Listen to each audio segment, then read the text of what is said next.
Scalar vector में difference क्या हो गया? स्केलर वो क्वांटिटी जिसे सिर्फ मैग्नीट्यूड की आवश्यकता है, डायरेक्शन की जरूरत नहीं है उसको एक्सप्लेन करने के लिए। वेक्टर को डायरेक्शन भी चाहिए एक्सप्लेन करने के लिए।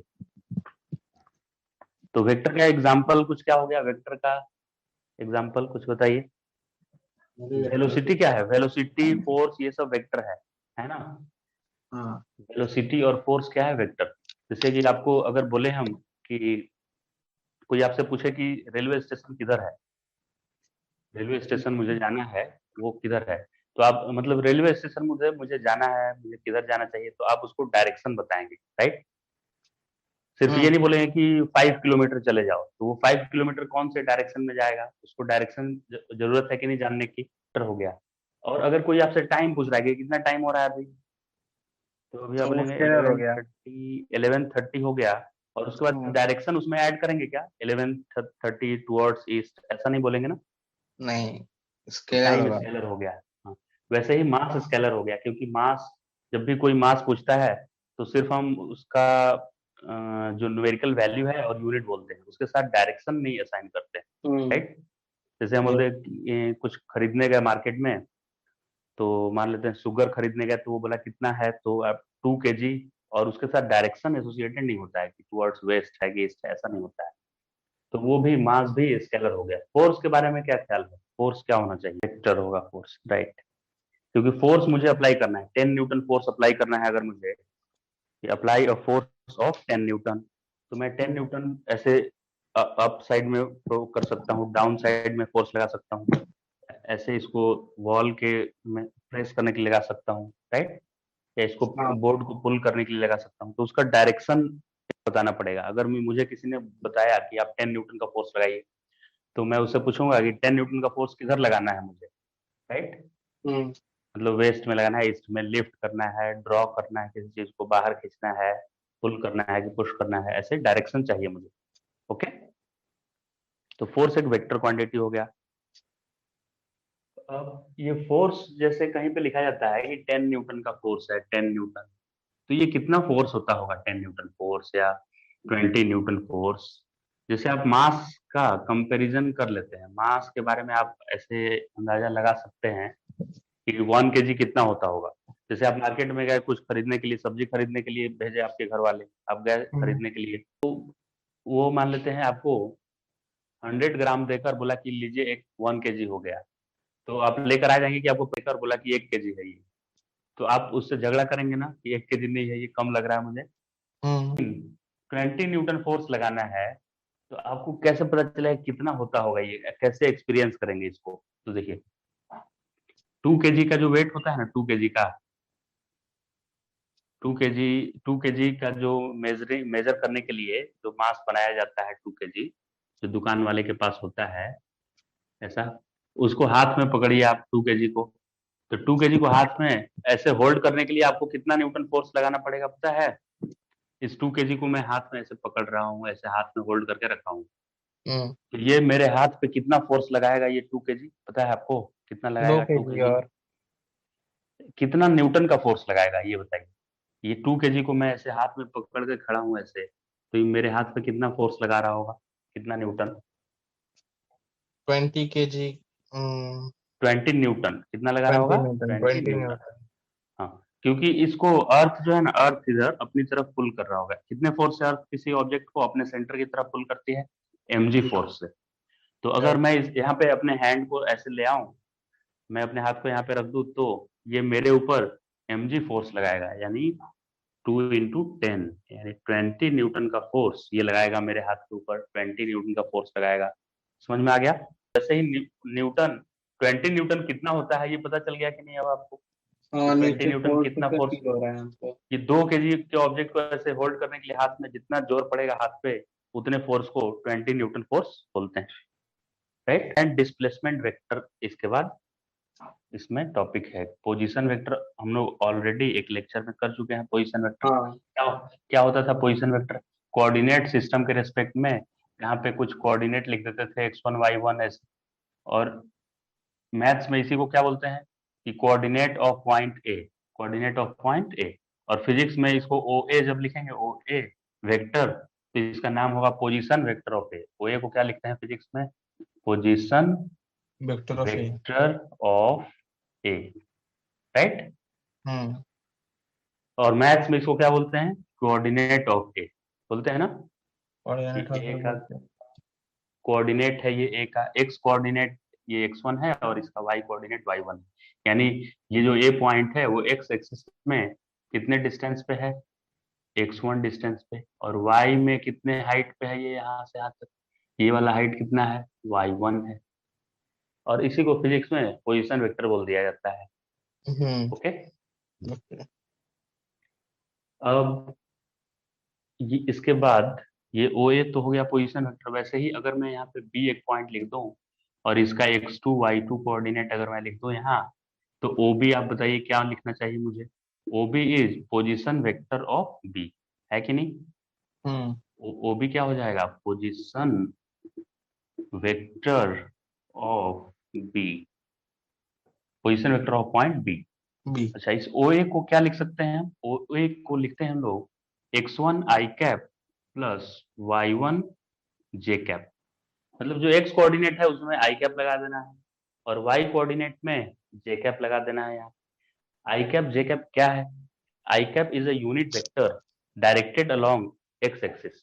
आई cap is a unit vector directed along X axis. X axis की तरफ एक यूनिट वेक्टर को आई कैप लिखा जाता है और वाई एक्सिस की तरफ यूनिट वेक्टर को जे कैप लिखते हैं। ये यूनिट वेक्टर क्या है? यूनिट वेक्टर ऐसा वेक्टर है जिसका मैग्नीट्यूड 1 होता है।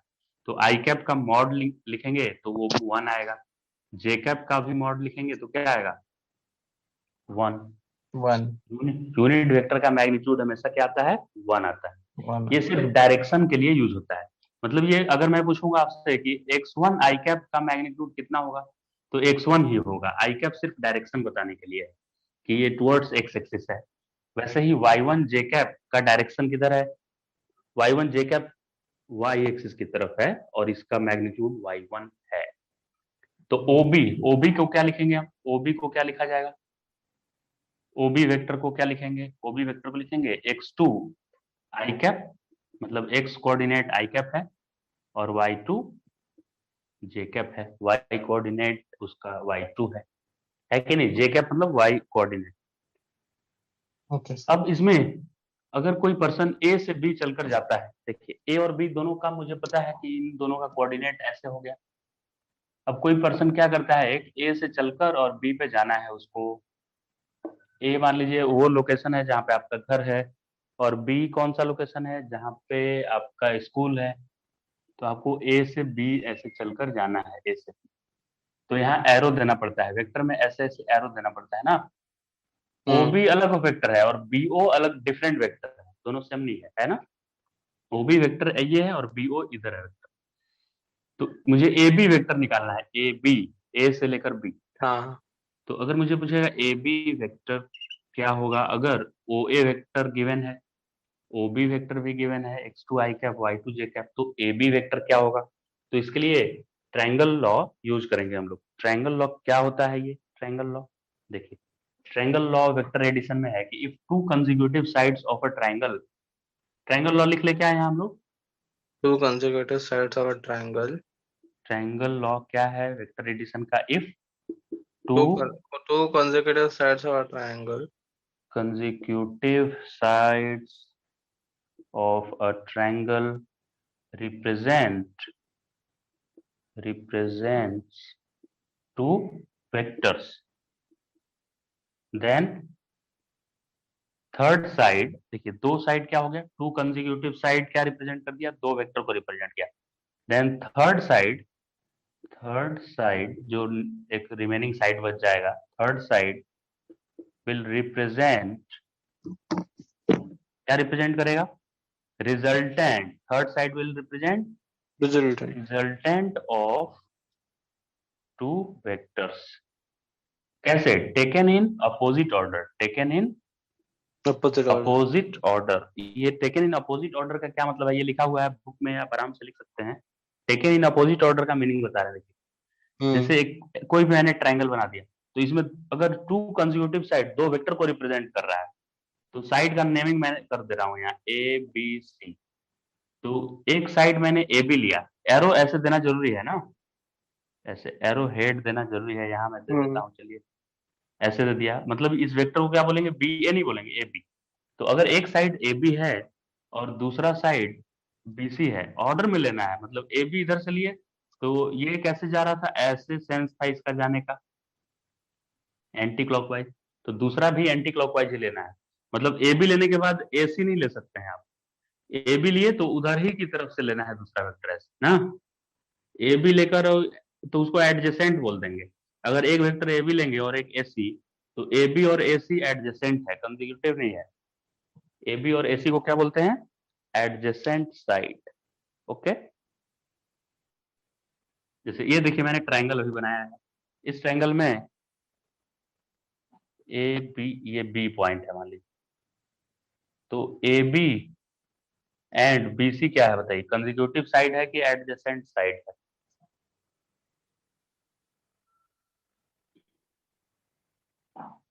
ए बी और बी सी क्या है, कंसेक्यूटिव साइड है, ए बी और बी सी को क्या बोलेंगे, कंसेक्यूटिव। ए बी के बाद उसी उसी के आगे से बी सी शुरू हो गया। लेकिन अगर ए बी एंड ए सी अगर बात करें, ए बी और ए सी, तो इसको एडजेसेंट साइड बोलेंगे, क्या बोलेंगे इसे, इसको एडजेसेंट साइड। ओके, समझ में आया ना डिफरेंस। अच्छा इस बार ये बताइएगा, सी ए और सी बी क्या है, एडजेसेंट है कि कंसेक्यूटिव है, सी ए और C B, C A and C B, ये दोनों कंसेक्यूटिव साइड्स है कि एडजेसेंट साइड है, तो क्या नाम हो जाएगा, एडजेसेंट वेक्टर नाम होगा इसका।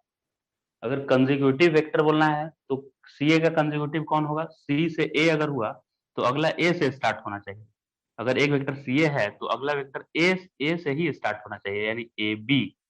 अगर ऐसा दो वेक्टर है, ये दोनों पॉइंट देखिए सेम है दोनों में, तब इसको बोलेंगे कंसेक्यूटिव वेक्टर।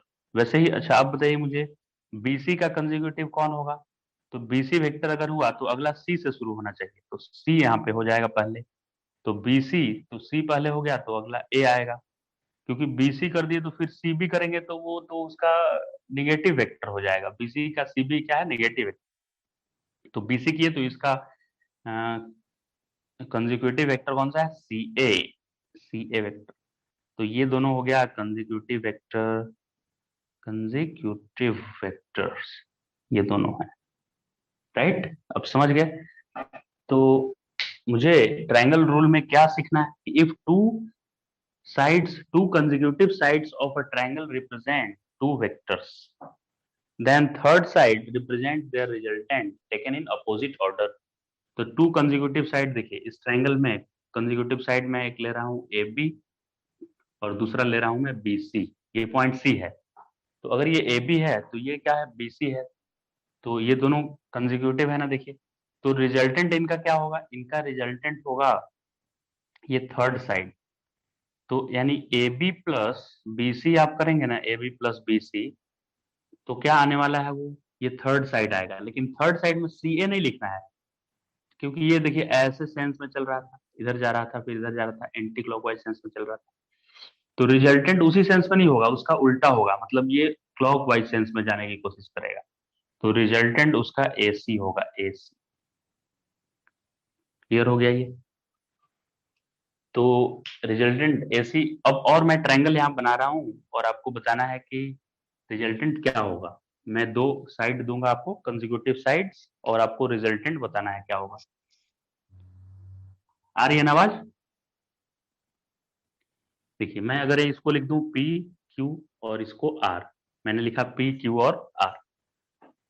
तो अगर ऐसा दिया हुआ पी क्यू और आर क्यू, पी आर और आर क्यू ऐड करना है, पी आर में ऐड करना है मुझे पी आर वेक्टर में आर क्यू वेक्टर ऐड करना है, आर क्यू। तो उसका रिजल्टेंट क्या होगा, आपके पास दो ऑप्शन है, पी क्यू होगा कि क्यू पी होगा, सोचकर बताइए मुझे। ये पी आर में आर क्यू ऐड करना है, तो रिजल्टेंट क्या उसी सेंस में हो जाएगा क्या, नहीं, रिजल्टेंट उल्टा होता है। मतलब कैसे रिजल्टेंट होता है, ये चल रहा था ऐसे इस सेंस में, तो रिजल्टेंट भी इसको फॉलो नहीं करेगा, रिजल्टेंट उल्टे सेंस में ऐसे जाएगा, यानी ये रिजल्टेंट होगा, पी क्यू रिजल्टेंट होगा इसका, पी क्यू। ये हो गई बात इसकी। या एक और मेथड है जानने का कि दो वेक्टर का रिजल्टेंट, मुझे इसका इसका रिजल्टेंट लिखना है, तो क्या होगा, तो फर्स्ट वेक्टर के टेल से स्टार्ट होगा और सेकेंड वेक्टर के हेड की तरफ जाएगा, मतलब ऐसे जाएगा एरो। ये टेल था ना, ये फर्स्ट वेक्टर का था ना, पी आर, देखिए पी आर वेक्टर का पी यहाँ पे है, और ये कहाँ तक चलकर जा रहा है, तो क्यू आर वेक्टर के क्यू तक, यानी पी से लेकर क्यू तक आपको ज्वाइन कर देना है बस, फर्स्ट पॉइंट से सेकेंड पॉइंट तक ज्वाइन कर देना है।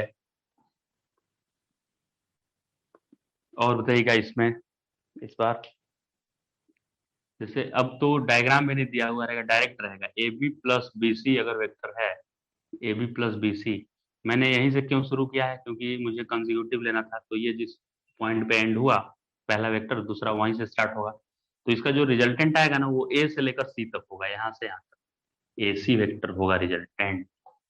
और यहाँ पे बताइएगा P P R plus R Q मैंने लिख दिया, पी आर लिखा फिर आर क्यू लिखा, तो इसका रिजल्टेंट क्या होगा बताइए, ये फर्स्ट से लास्ट तक हो जाएगा, पी से लेकर क्यू तक, पी क्यू रिजल्टेंट हो जाएगा इसका। समझ में आ गई बात। अब यहाँ पे देखते हैं डिस्प्लेसमेंट वेक्टर कैसे निकालेंगे हम लोग, डिस्प्लेसमेंट, ये ओ ए और ओ बी क्या है, पोजीशन वेक्टर है, लेकिन ए बी क्या है, डिस्प्लेसमेंट वेक्टर। मतलब समझिए ए पॉइंट पे आपका घर है और आपको घर से चलकर आपके स्कूल जाना है, स्कूल पे जाना है आपको, घर से चलकर ऐसे, तो डिस्प्लेसमेंट फाइंड करने के लिए बोला जाएगा displacement is a vector quantity. So how you can find displacement in this situation, displacement A B है यहाँ पे ना, ए बी डिस्प्लेसमेंट है, देखिए ए बी, ये मेरा अननोन है, ए बी मुझे फाइंड करना है। तो कौन कौन से साइड इनमें इन्वॉल्व है, देखिए ओ ए है, ओ बी है और ए बी है, तीन साइड है, देखिए ओ ए, एक ओ ए है और एक ओ बी दिया हुआ रहेगा, और ए बी फाइंड करना रहेगा। तो इन तीनों का क्या कॉम्बिनेशन हम लिख सकते हैं, देखिए इन तीनों से ट्रायंगल रूल के अकॉर्डिंग क्या लिख सकते हैं, तो ओ ए और ए बी को अगर मैं ऐड करूं तो वो ओ बी आ जाएगा, क्योंकि ये दोनों कंसेक्यूटिव है लगातार, देखिए एक साइड ये तो दूसरा साइड ए, तो मैं अगर लिखूं ओ ए प्लस ए बी, दो कंसेक्यूटिव साइड, तो ये जो क्लोजिंग साइड है, इधर से क्लोजिंग साइड जो है ये रिजल्टेंट रिप्रेजेंट करेगा, लेकिन उसी सेंस में नहीं करेगा, जैसे ओ ए और ए बी है तो रिजल्टेंट बी ओ नहीं होगा, उसी सेंस में नहीं, ओ ए और ए बी है तो रिजल्टेंट इधर से वहां जाएगा, ओ बी होगा, इसका रिजल्टेंट होगा ओ बी। लेकिन मुझे क्वेश्चन में क्या बोला है फाइंड करने के लिए, मुझे तो ए बी फाइंड करना है, ए बी, तो बाद में मैं इस ए बी को फाइंड करने के लिए इसको उधर सब्ट्रैक्ट कर दूंगा, इधर ऐड किया हुआ है, तो ओ बी माइनस ओ ए, यही मेरा आंसर हो गया, ए बी वेक्टर क्या हो गया, A B vector equal to O B minus O A. अब देखिए ओ बी दिया हुआ है यहाँ और ओ ए भी गिवन है, दोनों तो गिवन है, तो ए बी को मैं क्या लिख सकता हूँ, A B equal to, A B equal to क्या हो जाएगा, A B vector equal to O B vector, तो ओ बी देखिए यहाँ पे लिखा हुआ है एक्स टू आई cap plus y two j cap minus, O B vector हो गया, माइनस ओ ए वेक्टर, तो ओ ए क्या है, एक्स वन आई कैप, एक्स वन आई cap minus Y one J cap, तो ए बी वेक्टर मुझे मिल गया। अब आई कैप कॉमन अगर ले लें हम तो क्या आ जाएगा, एक्स टू और एक्स वन सब्ट्रैक्ट हो जाएगा, x two minus x one आई कैप, और प्लस अगर y two minus Y one, ये वाई टू है ये वाई वन है, तो y two minus Y one common लें तो क्या आ जाएगा बताइए, जे कैप, जे कैप अगर कॉमन लें तो y two minus Y one आएगा, जे कैप। ये आपका डिस्प्लेसमेंट वेक्टर हो गया, एक्स टू आई cap, X two minus x one आई कैप और Y two minus Y one J cap. ये क्या आ गया आपका आंसर बताइए मुझे, क्या आया, ये पोजीशन वेक्टर आया। लेकिन अगर पोजीशन वेक्टर नहीं, डिस्प्लेसमेंट वेक्टर, ए भी क्या है, डिस्प्लेसमेंट वेक्टर है, पोजीशन वेक्टर तो ओ ए था, ओरिजिन के रेस्पेक्ट में क्या इसका पोजीशन था।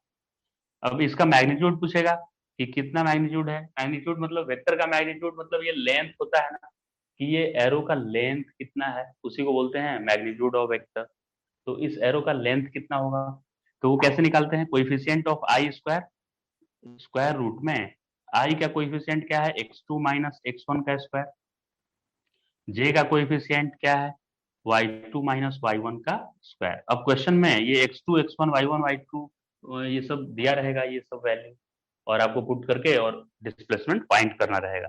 तो आप आसानी से फाइंड कर सकते हैं ये डिस्प्लेसमेंट। आइए एक न्यूमेरिकल हम सॉल्व करते हैं इस पे बेस्ड, जिसमें हम कुछ डेटा लेंगे और आपसे डिस्प्लेसमेंट पूछा जाएगा कि फाइंड डिस्प्लेसमेंट। ओके, अब इस पे बेस्ड कैसा न्यूमेरिकल आएगा सर, ये देखिए कैसा आएगा न्यूमेरिकल इस पे बेस्ड। ये एक कोऑर्डिनेट सिस्टम ऐसे लिया रहेगा, यहाँ बोलेगा ये तो ओरिजिन है 0 0, इधर एक्स एक्सिस और इधर वाई एक्सिस है। अब यहाँ पे इसका कुछ एक्स है 2, 4, एक्स कोऑर्डिनेट, ये पॉइंट का नाम मैंने दे दिया पी, और इधर कोई क्यू पॉइंट मान लेते हैं, यहाँ ले लेते हैं, ये वाला क्यू पॉइंट है, और इसका इस बार एक्स कोऑर्डिनेट है 4 और वाई कोऑर्डिनेट है 2, ऐसे, या वाई कोऑर्डिनेट 1, चलिए ले लेते हैं वाई कोऑर्डिनेट 1। तो ये पी पॉइंट को ज्वाइन कर लीजिए ऐसे। तो ये ओपी को क्या बोलेंगे, देखिए मैंने एरो उधर की तरफ दिया है इसलिए ओपी मैं बोल रहा हूँ, ऐसे एरो देता तो पीओ बोलता। तो ओपी को क्या लिखा जाएगा एक बार बताइए मुझे जल्दी। ओपी, ओपी को क्या लिखना चाहिए मुझे, ओपी इक्वल टू, तो एक्स कोऑर्डिनेट में आई कैप लगा देंगे तो 2 i cap plus y coordinate में जे कैप लगा देंगे 4 j cap, 2 i cap plus 4 j cap. ये ओपी वेक्टर हो गया, ओपी वेक्टर। वैसे ही ओ से क्यू ज्वाइन कर देंगे ऐसे, तो ये O Q, O Q vector को क्या लिखा जाएगा, ओ क्यू वेक्टर को, O Q vector equal to 4 i cap plus 1 j cap, 1 लिखने की जरूरत नहीं है, 1 j कैप, ये 1 j कैप है। तो ओपी का क्या नाम है, ओपी का नाम है position vector of point P. वैसे ही ओ क्यू जो लिखा हूं मैं यहाँ ओ क्यू, उसमें ये ओ क्यू को क्या पढ़ेंगे हम लोग, इसको पढ़ेंगे position vector of point Q, ये पढ़ेंगे position of vector of point Q. अब इसके बाद क्या हुआ कि आपको बोला गया कि यहाँ पी से क्यू चलकर जाना है, पी से क्यू जाना है ऐसे, पी से क्यू, क्यू से पी नहीं जाना है, क्यू से पी जाएंगे तो अलग क्वेश्चन हो जाएगा। पी से क्यू पहले जाना चाहते हैं, यानी ऐसे एरो पी से क्यू की तरफ ऐसे चलकर जाना है आपको। ये देखिए आपका मैं बना दे रहा हूँ, ये हैं आप ऐसे जा रहे हैं, ऐसे पी से चलकर क्यू जा रहे हैं। तो पी से पी मान लीजिए घर है आपका, क्यू स्कूल है, घर से स्कूल चले गए, तो कितना टाइम लगा, कितना टाइम नहीं लगा, पहले डिस्प्लेसमेंट बताएंगे, डिस्प्लेसमेंट कितना हुआ पी से क्यू गए तो डिस्प्लेसमेंट कैसे सर, पी क्यू डिस्प्लेसमेंट होगा और क्या, इसमें क्या बात है, पी क्यू तो होगा, लेकिन ये पी क्यू कैसे फाइंड करेंगे, मुझे पी क्यू ही फाइंड करना है, ये पी क्यू वेक्टर कैसे फाइंड होगा, कैसे फाइंड कर पाएंगे, वही ट्रायंगल है ना, ट्रायंगल रूल यूज करेंगे, राइट।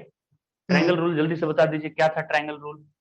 ट्रायंगल रूल में 2 कंसेक्यूटिव साइड्स को ऐड करना है मुझे, 2 कंसेक्यूटिव साइड्स को, इसमें कौन कौन सा साइड कंसेक्यूटिव लेंगे,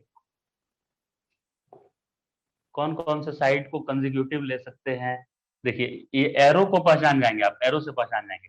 अगर मान लीजिए किसी ने लिख दिया ओ क्यू, तो वो फिर क्यूपी नहीं लिख पाएगा क्योंकि एरो इधर दिया हुआ है ना।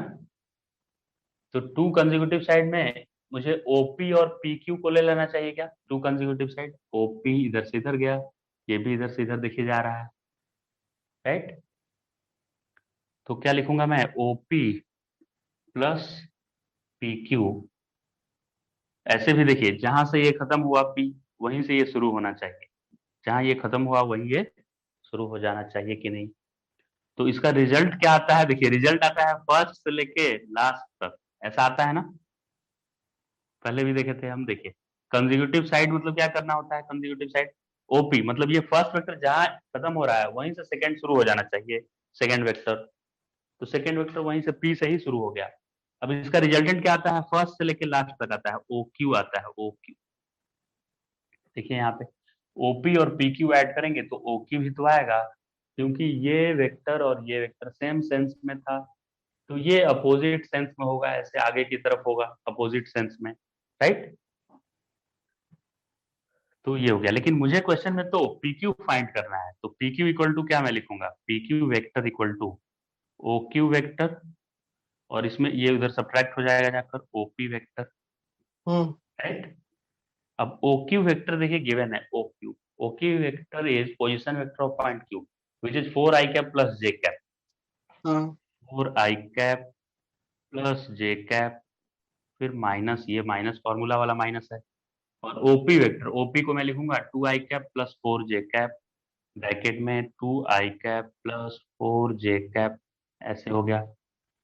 तो इन दोनों का अब सब्ट्रैक्शन करना है कैसे, तो माइनस को ओपन कर देते हैं, ब्रैकेट को ओपन कर लेते हैं, तो 4 आई कैप आया प्लस जे कैप और minus 2 i cap minus 4 j cap, यही तो आया पी क्यू वेक्टर। इसको ऐसे कर लेते हैं, पी क्यू वेक्टर कितना आ गया। अब पी क्यू वेक्टर कैसे, आई को आई के साथ सब्ट्रैक्ट, जे को जे के साथ, तो 4 आई में 2 आई चला गया, ये आई और जे में नहीं होगा एडिशन, आई और आई में होगा ना, सेम डायरेक्शन वाला। तो 4 आई और 2 आई सब्ट्रैक्ट होके 2 आई आया, और प्लस जे और माइनस 4, यानी माइनस 3 जे कैप आएगा। प्लस जे कैप था और माइनस में क्या था, 4 जे कैप था, तो ये जे कैप से माइनस 4 जे कैप माइनस 3 जे कैप आ गया। तो ये वेक्टर मेरा हो गया, यही आंसर हो गया इस क्वेश्चन का, पी क्यू वेक्टर यानी displacement vector is 2 i cap minus 3 J cap. अब पूछता कि इसका लेंथ बताइए कितना है, यहाँ से यहाँ का मैग्नीट्यूड कितना है इस वेक्टर का, यानी ये रेड वाले लाइन का लेंथ कितना है, तो वो लेंथ मिलेगा पी क्यू वेक्टर का मैग्नीट्यूड निकालने से। और दो वेक्टर का मैग्नीट्यूड कैसे निकालते हैं, तो फर्स्ट वेक्टर का स्क्वायर प्लस सेकेंड वेक्टर का square plus 2ab cos theta, theta is angle between them. तो फर्स्ट वेक्टर कौन सा है मेरा, 2 आई कैप है, आई कैप तो इंडिकेट कर रहा है एक्स की तरफ है, यानी 2 स्क्वायर, प्लस सेकेंड वेक्टर है -3, तो -3 का स्क्वायर, और प्लस 2ab cos थीटा लिखना होता है ना रिजल्टेंट के लिए, तो 2a हो गया 2 और b 3, और cos जब मैं लिखूंगा ना, तो ये आई कैप और ये माइनस जे कैप है, I cap minus J cap में कितना एंगल होता है, आई कैप मतलब एक्स एक्सिस और माइनस जे कैप मतलब वाई डैश एक्सिस, क्या ये दोनों 90 पे है, देखिए 90 पे दिख रहा है ना ये दोनों, आई कैप उधर है एक्स की तरफ और ये नीचे की तरफ क्या है माइनस जे कैप, तो दोनों 90 पे है ना आपस में, तो cos 90, ये cos 90 का वैल्यू क्या होता है, cos 90 1 होता है कि जीरो, cos 90 का वैल्यू 1 होता है कि जीरो होता है, जीरो होता है, sin 90 1 होता है, cos 90 तो जीरो होता है, तो इसको जीरो लिखते ही ये पूरे टर्म को जीरो कर देगा ये, क्योंकि सब मल्टीप्लाई किए हुए हैं सारे टर्म। तो पी क्यू वेक्टर का मॉड आ जाएगा 2 स्क्वायर 4 3 स्क्वायर 9 √13, आंसर क्या हो गया इसका, √13 डिस्प्लेसमेंट हुआ आपका, ये कितना डिस्प्लेसमेंट हुआ इसका, √13। आया क्या समझ में, एक बार लिख लीजिए और जो डाउट आ रहा है पूछिए इसमें, √13 आंसर आया।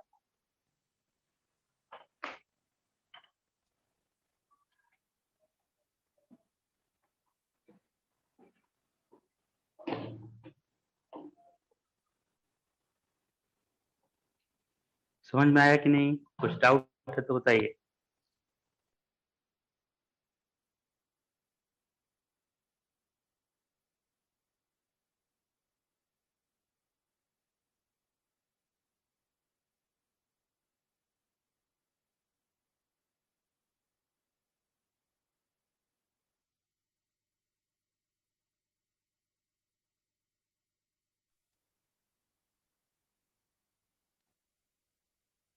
हेलो, आया क्या समझ में, पूरी तरह से आ गया क्या समझ में कि नहीं आया बताइए, आया ना।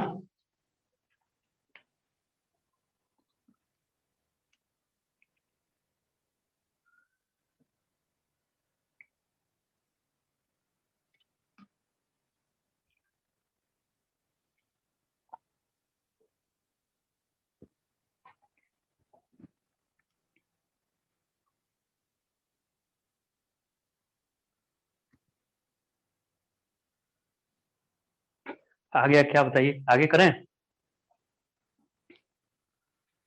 आगे स्टार्ट कर दें क्या इसके आगे, तो ये √13 आया आंसर इसका।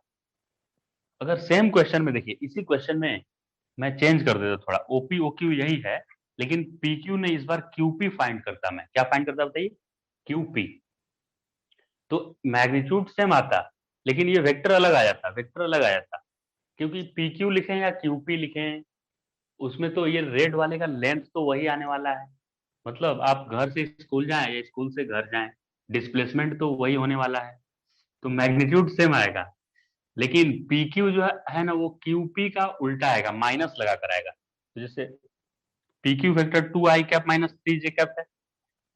तो अगर इसी क्वेश्चन में कोई पूछता कि अब तुम इसमें पी क्यू ने क्यू पी बताओ, क्या बताओ मुझे, क्यू पी। तो क्यू पी क्या होता है, जो प्लस था उसमें माइनस लग जाता, और जो माइनस था उसमें प्लस लग जाता, और मैग्नीट्यूड निकालते तो सेम आता, -2 का स्क्वायर 4 और +3 का स्क्वायर 9, तो सेम आता √13। ओके, तो पी क्यू या क्यू पी, एक कोई भी एक निकाल देंगे और दूसरा अपने आप मिल जाएगा, उसमें माइनस लगाने से दूसरा आ जाएगा। तो समझ में आ गया ये पोजीशन वेक्टर और डिस्प्लेसमेंट वेक्टर कि नहीं आया, बताइए पोजीशन वेक्टर और डिस्प्लेसमेंट वेक्टर समझ में आया कि नहीं। पोजीशन और डिस्प्लेसमेंट, एक और न्यूमेरिकल चलिए कर लेते हैं, position and displacement vector. NCERT में कितने पेज नंबर में है ये, 66 में दिया हुआ है ये वाला vector, position vector and displacement vector, right. एक और चलिए क्वेश्चन कर लेते हैं इसका, पोजीशन और डिस्प्लेसमेंट। मान लेते हैं ओ ओ ए वेक्टर दिया हुआ है, ओ ए वेक्टर दिया हुआ है, कितना दिया हुआ है, O A vector 5 i cap +6 j cap, ये दिया हुआ है। ये क्या है, ओ ए वेक्टर। और ओ बी वेक्टर दिया हुआ है, ओ बी वेक्टर दिया हुआ है 8 i कैप +10 j कैप, ऐसे ओ बी वेक्टर दिया हुआ है, राइट। तो ए बी वेक्टर क्या होगा, इसको देखकर आप ए बी वेक्टर ट्राई कीजिए तो निकालने की। ए बी वेक्टर क्या होना चाहिए, ओ ए वेक्टर और ओ बी वेक्टर गिवन है, तो ए बी वेक्टर क्या होगा, एक बार ट्राई कीजिए आप। क्या लिखेंगे इसको बताइए, याद कीजिए कैसे लिखे थे हम लोग। जैसे कोई भी इसमें से लिख दीजिए, पहले मैं क्या लिख दूं आप बताइए, ओ ए, ओ बी, ए बी, जो मन सो आप लिख सकते हैं, किसी को लिख सकते हैं। मान लीजिए मुझे मन किया ये दोनों गिवन था, उसमें से मैंने ओ ए पहले लिख दिया, ओ ए। अब मैं जैसे ही ओ ए लिखा, तो ट्रायंगल लॉ से मुझे पता है कि सर आप ओ ए लिखे ना, तो अगले वेक्टर को ए से आप स्टार्ट कीजिए। तो अगले वेक्टर को मैं ए, तो फिक्स हो गया कि यहाँ ए ही लिखना है मुझे। अब ओ हो गया और ए हो गया, तो बच क्या गया है, बी बच गया है, तो यहाँ बी ही लिखना पड़ेगा मुझे, बी। तो ये दोनों ऐड होता है तो क्या आता है रिजल्ट उसका, ये फर्स्ट से एकदम लास्ट तक आएगा, ओ से लेकर बी तक आएगा, ओ बी आएगा, ओ बी, ये रिजल्टेंट आता है। अब मुझे इसमें ए बी फाइंड करने के लिए बोला है, ए बी, तो मैं ए बी को रहने दूंगा यहाँ पे ए बी, और इसको उधर भेज दूंगा, उधर चला जा तू, ये इधर चला जाएगा, ये ओ ए तो इधर आ जाएगा ना, ओ ए। अब तो आसान है, ओ बी वेक्टर देखिए दिया हुआ है, O B vector 8 i cap +10 j cap, 8 i cap +10 j cap, 8 i cap +10 j cap, फिर माइनस करना है इसमें मुझे, माइनस ओ ए वेक्टर कितना है, O A vector 5 i cap +6 j cap, 5 i cap +6 j cap, तो ये 8 i cap +10 j cap, ये ब्रैकेट ओपन कर रहे हैं ना, तो माइनस यहाँ मल्टीप्लाई हो गया, -5 i कैप, फिर माइनस प्लस -6 j कैप। अब सब्ट्रैक्शन कैसे करना होता है, तो आई वेक्टर का आई के साथ सब्ट्रैक्शन होगा, और जे वेक्टर का जे के साथ सब्ट्रैक्शन होगा, क्योंकि दो वेक्टर सेम डायरेक्शन या अपोजिट डायरेक्शन में होने से सेम डायरेक्शन में ऐड हो जाते हैं, अपोजिट में सब्ट्रैक्ट हो जाते हैं। लेकिन 90 पे या किसी और एंगल पे हो तो मुझे वेक्टर रूल ऑफ एडिशन लगाकर प्रॉपर फॉर्मूला लगाना होता है, √a² + b² + 2ab cos theta. यहाँ तो ये भी आई है और ये भी आई है, तो एक प्लस आई में है, एक माइनस आई में है, तो 8 - 5 कितना हो जाएगा, 3 i कैप, और 10j प्लस में है और 6j माइनस में है, तो 10 - 6 प्लस आ जाएगा, 10 प्लस प्लस वाला ज्यादा है ना, 10, तो 4 j कैप हो गया ये। तो यही तो आंसर हो गया मेरा, ए बी वेक्टर कितना आ गया, 3 i कैप +4 j कैप। अब अगर पूछेगा कि इसका मैग्नीट्यूड भी आप बताइए मुझे कितना है, इस वेक्टर का कितना मैग्नीट्यूड है, तो ए बी वेक्टर का मॉड मॉड कैसे निकालते हैं, रूट अंडर कोएफिशिएंट ऑफ आई का स्क्वायर लिख दीजिए, कोएफिशिएंट ऑफ जे स्क्वायर लिख देंगे, और आगे 2ab cos थीटा लिखने की जरूरत नहीं है, क्योंकि 2ab cos थीटा 0 होने वाला है, क्योंकि ये दो वेक्टर एक आई है और एक जे है। तो आई मतलब एक्स एक्सिस और जे मतलब वाई एक्सिस, तो ये एक्स एक्सिस और वाई एक्सिस 90 डिग्री पे है आपस में। तो अगर आगे लिखेंगे भी 2ab cos 90, तो cos 90 0 हो जाएगा, तो इसलिए मैंने आगे नहीं लिखा इसके आगे। तो ये 3 स्क्वायर प्लस 4 स्क्वायर का रूट करेंगे तो 3 स्क्वायर 9, 4 स्क्वायर 16, 9 प्लस 16 25, और उसका स्क्वायर रूट करेंगे तो 5 आंसर आ जाएगा। तो कितना आ गया मेरा 5, ए बी वेक्टर आ जाएगा 5। अगर ये लेंथ है तो 5 मीटर आएगा, अगर ये फोर्स रहता है ये सब तो 5 न्यूटन आता है। जो भी वेक्टर्स हैं वो सारे इस रूल से ऐड होते हैं, वेक्टर्स जो भी हैं वो सारे इस रूल से ऐड हो जाते हैं, सारे वेक्टर्स। क्लियर हो गया ये पोजीशन वेक्टर। अच्छा, अब इसका देखिए, मैं इसका आंसर यहाँ लिख रहा हूँ और इस बार बी ए निकालूंगा मैं, राइट। बी ए देखिए इस बार निकालने की कोशिश करेंगे, इसको ऐसे ही छोड़ देते हैं हम यहीं पे, और इसको मैं क्लियर कर दिया ऐसे। अब इस बार इसी क्वेश्चन में मैं अगर आपसे बोलता कि बी ए निकाल कर दिखाइए, और वो ए बी का पक्का माइनस आना चाहिए, ए बी का अपोजिट आना चाहिए, तो मैं इसी क्वेश्चन में बोलता अगर आपको कि ए बी नहीं, अब बी ए निकालिए आप, बी ए। तो क्या करते हैं, बी ए फाइंड करने के लिए क्या लिखें इक्वेशन बताइए, ओ बी ओ ए में से कोई भी एक लिख दीजिए, कोई भी यहाँ पे एक लिख देंगे हम, या बी ए भी लिख सकते हैं, आपको कोई प्रॉब्लम नहीं। देखिए बी ए लिख दें क्या डायरेक्ट, देखिए मैं यहाँ लिख रहा हूँ बी ए। तीनों में से जो ये दो गिवन होगा एक अननोन होगा पोजीशन वेक्टर वाले में, तो किसी को आप यहाँ पे लिख दीजिए बी ए। अगर मैं बी ए लिखा तो नेक्स्ट मुझे ए से स्टार्ट करना पड़ेगा, क्योंकि कंसेक्यूटिव लेना है, तो ए से मैं स्टार्ट करूंगा, तो यहाँ मैं ए लिख दिया, ये तो क्या हो गया बी ए।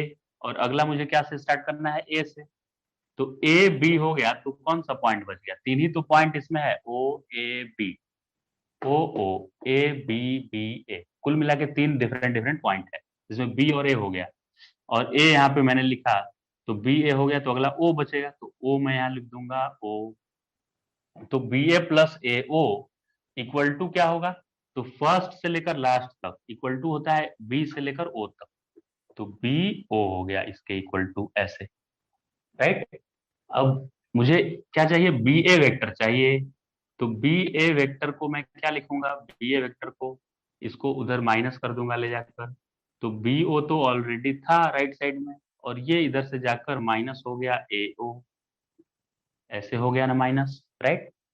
अब देखिए क्वेश्चन में बी ओ नहीं दिया है, ओ बी दिया हुआ है, क्वेश्चन क्या दिया हुआ है, ओ बी वेक्टर दिया हुआ है, तो ये जो बी ओ है ना उसको ओ बी लिखने का मन करेगा ना, तो माइनस लिखेंगे ओ बी, माइनस लगा देंगे इसमें। क्यों माइनस लगाया बताइए, क्योंकि बीओ वेक्टर ओबी का उल्टा है, A B equal to A B vector, A B vector को क्या लिख सकते हैं, minus of B A vector. तो यहाँ बीओ था तो मैं इसको ओबी नहीं लिख सकता हूँ, बीओ और ओबी इक्वल थोड़े है, बीओ ओबी के इक्वल नहीं है, ओबी तो उल्टा है, यानी कि ओबी में माइनस लगाएंगे तब बीओ आएगा। वैसे ही ए ओ को क्या लिखेंगे हम, यहाँ तो ओ ए दिया है जबकि यहाँ ए ओ दिया है, तो मुझे इस, ये तो माइनस, ये वाला माइनस है, और एओ को ओ ए करना है ना, तो माइनस लगाकर ओ ए कर देंगे। समझ में आ गई बात, देखिए ये माइनस ये वाला है, और एओ को मैंने माइनस लगाकर ओ ए लिखा है, इसको उल्टा करेंगे ना, इसको इधर इसको उधर, तो माइनस लगाना पड़ेगा। तो अब ये क्या वेक्टर हो गया, minus O B vector, minus minus plus O A vector, बस। अब एकदम सिंपल है, देखिए एकदम सिंपल, अब नेक्स्ट लाइन में आंसर आ जाएगा। ओबी वेक्टर देखिए यहाँ दिया हुआ है 8 I cap plus 10 J cap, तो माइनस लगाकर मुझे लिखना है, तो minus 8 I cap minus 10 J cap, plus plus plus plus लिख दिए। ओ ए वेक्टर क्या है, ओ ए वेक्टर है 5 आई कैप प्लस 6 जे कैप, 5 आई कैप प्लस 6 जे कैप। अब मैंने क्या बताया था आपको कि आई का आई के साथ ऐड करेंगे, जे को जे के साथ ऐड करेंगे, यही बताया तो था मैंने, आई को किसके साथ ऐड करना है, आई के साथ। तो क्या ये बनेगा, जल्दी से बता दीजिए क्या बनना चाहिए। ये माइनस 8 आई है ना, और यहाँ प्लस 5 आई है, तो माइनस वाला ज्यादा है, तो 8 में से 5 गया माइनस 3 आई कैप, और ये माइनस 10 है प्लस 6 है, तो 10 में से 6 गया 4, तो ये -4 j कैप। तो जैसा मैंने सोचा था वैसा ही आया, जैसा सोचा था वैसा ही आया। क्या देखिए, ए बी वेक्टर है 3 i कैप 4 j कैप, तो बी ए वेक्टर मेरा आ गया -3 i cap -4 j cap. Just इसमें माइनस लगकर आया कि नहीं। अगर इसका मैग्नीट्यूड निकालने के लिए बोला जाएगा कि ये बी ए वेक्टर का मॉड निकालिए, क्या है देखिए, मैं इधर निकाल रहा हूँ, पक्का ए बी के इक्वल आएगा मॉड। बी ए वेक्टर का मॉड क्या होगा, तो मॉड कैसे निकालते हैं, मॉड कैसे निकालते हैं, रूट अंडर ऐसे करके कोएफिशिएंट ऑफ आई स्क्वायर, तो आई का कोएफिशिएंट -3 है, plus coefficient of J square, जे का कोएफिशिएंट -4 है, -4 का स्क्वायर हो गया। तो ये तो -3 का स्क्वायर करेंगे तो भी 9 आएगा, 3 का स्क्वायर भी 9 आएगा, तो ये भी 9 आया, ये 16 आया, तो √25 आंसर आ गया 5। तो बी ए वेक्टर का भी मॉड 5 आया सर, बी ए वेक्टर का भी मॉड 5 आया, और ए बी वेक्टर का भी देखिए मॉड 5 ही आया था। तो दोनों का मॉड सेम आ गया, लेकिन दोनों वेक्टर क्या है, एक दूसरे के अपोजिट है। A B vector 3 i cap +4 j cap है, जबकि B A vector -3 i cap -4 j cap है। ये वेक्टर कौन से क्वाड्रेंट में होगा, इसमें आई और जे दोनों इसका पॉजिटिव है, ये फर्स्ट क्वाड्रेंट में होगा। और ये वेक्टर बी ए वेक्टर कौन से क्वाड्रेंट में जाएगा, इसका दोनों निगेटिव है, यानी थर्ड क्वाड्रेंट में जाएगा। यानी एक वेक्टर, अगर मैं क्वाड्रेंट बनाऊं यहाँ, तो एक वेक्टर मेरा ऐसे रहेगा, मतलब ये इसका टिप जो है वो वेक्टर का एरो है, ऐसे रहेगा, तो दूसरा वेक्टर ऐसे रहेगा उल्टा, ऐसे, एक उधर रहेगा तो एक इधर रहेगा, फर्स्ट में एक रहेगा एक थर्ड में रहेगा, राइट, क्योंकि इसका दोनों निगेटिव आया है, इसका दोनों कोऑर्डिनेट पॉजिटिव आया है। तो समझ में आया कि नहीं आपको, पोजीशन वेक्टर एकदम सिंपल है ना, कैसे फाइंड कर रहे हैं, समझ में आ रहा है कि नहीं आ रहा है, बताइए। पोजीशन वेक्टर का कॉन्सेप्ट पूरा क्लियर हो गया कि नहीं, बताइए मुझे, क्लियर हुआ कि नहीं हुआ, थोड़ा थोड़ा समझ में आया कि पूरा समझ में आया, पूरा समझ में नहीं आया क्या।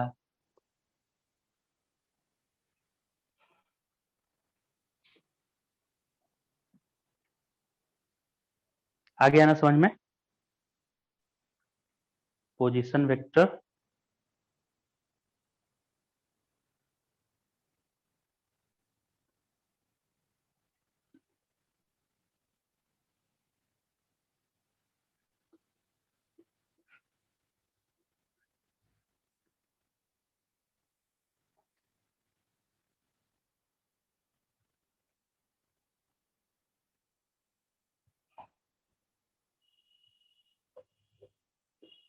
पोजीशन, हम लोगों ने क्या आज सीखा, position vector and displacement vector, है कि नहीं, यही दोनों तो हमने आज सीखा, position vector and displacement vector. ये पोजीशन वेक्टर क्या हुआ था, आज क्या सीखा हमने, पोजीशन वेक्टर, ये कोऑर्डिनेट जो दिया हुआ रहता है ओरिजिन के रेस्पेक्ट में, कोऑर्डिनेट किसी पॉइंट का, ये कुछ कोऑर्डिनेट मान लीजिए 2 2 3 दिया है। अब इसी को मैं ज्वाइन कर देता हूँ यहाँ, अगर इस पॉइंट का नाम ए है, तो ओ ए वेक्टर को ओरिजिन के रेस्पेक्ट में जब मैं वेक्टर लिखता हूँ, तो उसको लिखता हूँ ओ ए वेक्टर को 2 i कैप +3 j कैप, इसी को तो बोला जाता है पोजीशन वेक्टर। पोजीशन वेक्टर क्या है एक बार बता दीजिए मुझे, a vector which gives position of an object with reference to origin of a coordinate system, right, इसी को मैंने बोल दिया पोजीशन वेक्टर। अब डिस्प्लेसमेंट वेक्टर क्या है, ये तो पोजीशन वेक्टर हो गया कोऑर्डिनेट सिस्टम के अकॉर्डिंग। अब डिस्प्लेसमेंट वेक्टर क्या होगा, and in which direction, and in which direction, and in which direction an object has changed its position, an object has changed its position, changed its position in a given time interval, in a given, लिखिए, in a given time interval. In a given time interval. तो क्या आज की class में हमने सीखा? ये position vector सीखा हमने और डिस्प्लेसमेंट वेक्टर। तो पोजीशन वेक्टर क्या था? पोजीशन वेक्टर ये a vector which gives position of an object with reference to origin। मतलब ये मैंने origin यहाँ पे बना दिया ऐसे, ये origin। अब इस origin के रिस्पेक्ट में a vector which gives position vector of an object, कोई ऑब्जेक्ट मान लीजिए यहाँ पे खड़ा है, ए ऑब्जेक्ट है, तो ओरिजिन के रेस्पेक्ट में उसका पोजीशन क्या है? तो vector which gives position of an object with reference to origin. Origin को मैं 0 0 अगर मान लूं तो उसके रेस्पेक्ट में इसका क्या कोऑर्डिनेट है कोऑर्डिनेट सिस्टम में, वो किससे पता चलता है? मुझे पोजीशन वेक्टर से पता चलता है। तो अगर कहीं पोजीशन वेक्टर दिया है 2i cap plus 3j cap, तो उससे क्या समझ लेना है कि ओरिजिन से ए जो पॉइंट है, कोई भी ऑब्जेक्ट ए ओरिजिन से 2 यूनिट एक्स में है और 3 यूनिट वाई में है, ये इंडिकेट करता है। तो ये सिर्फ लोकेट कर रहा है किसी ऑब्जेक्ट को, ओरिजिन से कितना दूर है वो ऑब्जेक्ट। तो ओरिजिन से एक्स एक्सिस में 2 जाने पे और वाई एक्सिस में 3 जाने पे वो ऑब्जेक्ट का एड्रेस मुझे मिल जाएगा। तो वो ओए को मैं बोलूंगा कि ये ओए पोजीशन वेक्टर है। और डिस्प्लेसमेंट वेक्टर क्या सीखे थे? डिस्प्लेसमेंट वेक्टर क्या है? तो अगर कोई ऑब्जेक्ट पहले ए पे था और बाद में ये ऑब्जेक्ट बाद में कहीं पे इधर बी पे चला गया, इस पॉइंट पे चला गया, बी पॉइंट पे, तो इसका अब एड्रेस चेंज हो गया। पहले ये ए पे रहता था, अब अपना वो रूम चेंज कर दिया। पहले यहाँ पे रहता था, बाद में अपना रूम चेंज कर लिया, बी पे चला गया, तो इसका बाद में पोजीशन बी हो गया। तो ये कितना डिस्प्लेस हुआ, कितना यहाँ से चल कर गया, ये उसी को डिस्प्लेसमेंट बोलते हैं। तो it is that vector which tell how much and in which direction and object has changed its position. मतलब इसने यहाँ से यहाँ जाने में अपना कितना पोजीशन चेंज किया और कौन से डायरेक्शन में किया, इधर किया कि इधर किया कि अपवर्ड किया, ये डायरेक्शन भी बताता है डिस्प्लेसमेंट वेक्टर। तो डिस्प्लेसमेंट वेक्टर भी समझ गए और पोजीशन वेक्टर भी समझ में आ गया। अब इसका न्यूमेरिकल भी हम लोगों ने कर लिया है, बहुत सारा न्यूमेरिकल। तो मुझे लग रहा है आप ये क्लियर हो गया होगा आपका कॉन्सेप्ट। ओके, यहीं पे खत्म करते हैं लेक्चर ना। ये सब आप नोट्स बना लीजिएगा अच्छे से और रिवाइज करके रखना है ये सब। ओके, तो बाय।